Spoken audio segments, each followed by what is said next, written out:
All right, this comment right here. Come on, if you're going to insult me, you got to do better than that. Seriously. Comments in reference to this known good purge valve on the electrical side. It's got a hanging up pintle valve inside, so it doesn't actually flow. It sticks open or sticks closed. But I keep this known good part around for testing purposes.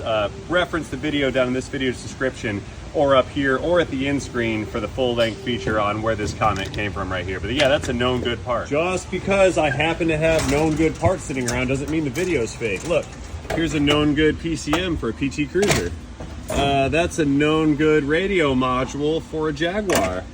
Here's some known good four-wheel drive modules for I think it's Toyota Land Cruisers, or one of those Toyotas. Here's a known good ECM for a Honda. So yeah, I've got known good parts all over the place. Oh, wait, look over here. Known good batteries. Those must be for fake videos. Uh-oh, here's more of it. Looky here.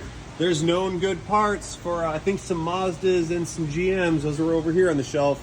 Must be for fake videos. Should I substitute in a known good switch? I got one. Look, and it doesn't even have to apply to automotive. Known good circuit breakers, keeping those around. There's another one. That's residential / commercial wiring stuff. Known good parts just sitting around. There's a known good hub bearing for a Ford. Look at that. Yeah, the list goes on and on over what type of random miscellaneous parts you can find. I've got some known good ignition coils for like a Honda, or no, Toyota or a Lexus around here somewhere. They're in one of the boxes. I think they're in storage.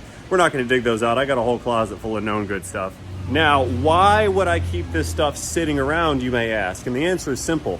Sometimes it's easier if you have like a 90% conviction rate, like you're certain that that part's the cause of your issue, pop a new one in and see what happens. If it works, then you know you've got a failed component. If it doesn't work, then you're on the wrong track. It's the point being, having some known good parts around can really speed up a diagnostic process. I mean, if I can just plug it in and then we're good, now we know. That doesn't mean that the repair is fake. That doesn't mean the video is fake. I don't have time to do fake videos. I mean, seriously, look around at this parking lot. I got all kinds of stuff. Well, actually, that thing's done. That one's done. I got to work on that one. That one's mine. Looking for an engine for that one. I own the truck. Troy's Jeep, and none of that stuff over there is mine. Point being, I've got plenty of work around here. I got that thing over there too. There's plenty of work around here for me to do. I don't need to fake videos on broken evap systems in order to make video. I got plenty of other content. Oh, look, found another one. It's a known good crankshaft sensor for a GM, crankshaft position sensor. Known good parts are everywhere, and we save things to have them for test parts. That's just the way it's done. But then you may ask, why is it that you have all these used parts sitting around? Did you sell a customer a part that they didn't need? And the answer is no. For example, that purge valve that's over there, like I mentioned, it had a leaking or a sticking valve. The electrical portion of it worked, but the actual flow part where the evap system flows through it, that part did not work. So that valve, loud noises, that valve failed because of one section of the part, not the other part. So I can use that as a known good part to test things on the electrical side. Now, as for the modules that are in there, like I said, there's a lot of cars out here. Not everything gets fixed. Sometimes those things get scrapped.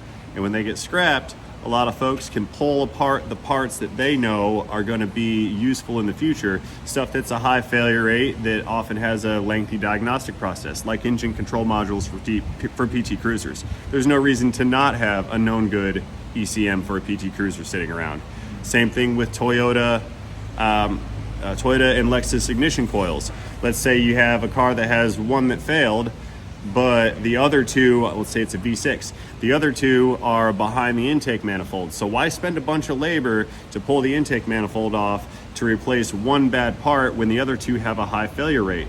It would behoove oneself and the customer to just replace all three of them or all six of them, and in which case I will save the ones that I know are still good. That way, if I've got a car with a misfire and it happens to be a Toyota, I can grab one of my known good Toyota / Lexus ignition coils off the shelf, plug the thing in, hook it up, see if it works. If it works, then I have confirmed kill on a faulty suspected ignition coil. So that is the reason that people have known good parts just lying around. It's not so we can make fake videos, it's so we can diag a whole lot faster.